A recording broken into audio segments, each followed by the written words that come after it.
Dr. Kazi, if I may ask this question to you, you mentioned that people of Kashmir never bothered even to get the right information, but they always relied on the politicians they chose every time.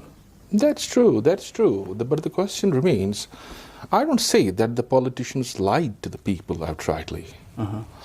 And I don't also say that the Article 370 was not meant as a special provision.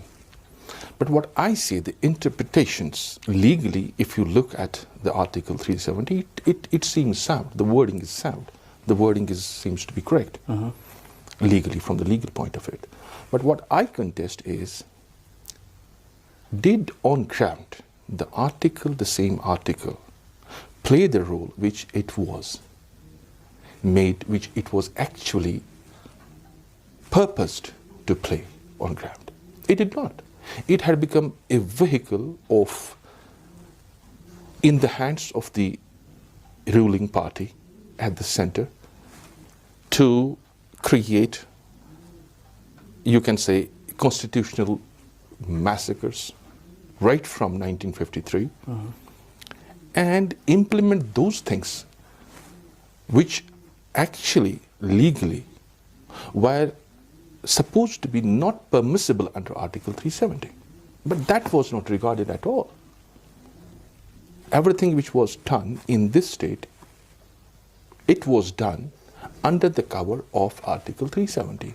In other words, I want to say that this Article 370 had made the things quite easier for the government of India to implement them here with all disregard to the existing constitution of Jammu and Kashmir. So you have a situation where you have a constitution governing the whole country, and then you have a constitution governing the state, and then you have an article which is supposed to act as a bridge, but it was not. It has never, on paper it is, but it has never, it has never been used as a bridge to create a harmonious relationship between the two constitutions. No, it has never been. It has been used as an instrument to do many violations. We can say these were the constitutional violations. They may not be legally, they may not be violations, but they seem as violations. And then the politicals here, they have never been responsible in calling the spade a spade. Okay. They have never tried to do so.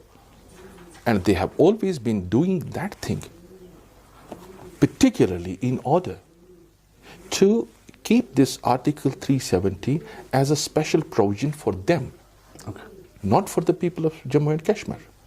In other words, that in order to be at the helm of affairs here in the state, to occupy the chair of the chief minister, or previously even the prime minister, what you had to do? You had to simply be in the good books of the center, the ruling party at the center, and everything was guaranteed. And it has happened historically. It has happened right up till yesterday. It's not that BJP has done something new. BJP has been just trumpeting this for past 70 years.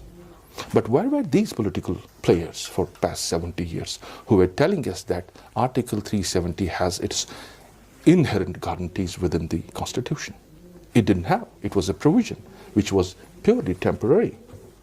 And it was such a provision against which the first president of India, Dr. Rajendra Prasad, had pre-warned that this is a dangerous provision and this makes implementation and constitutional procedures or even amendments very easy to implement through a simple presidential order.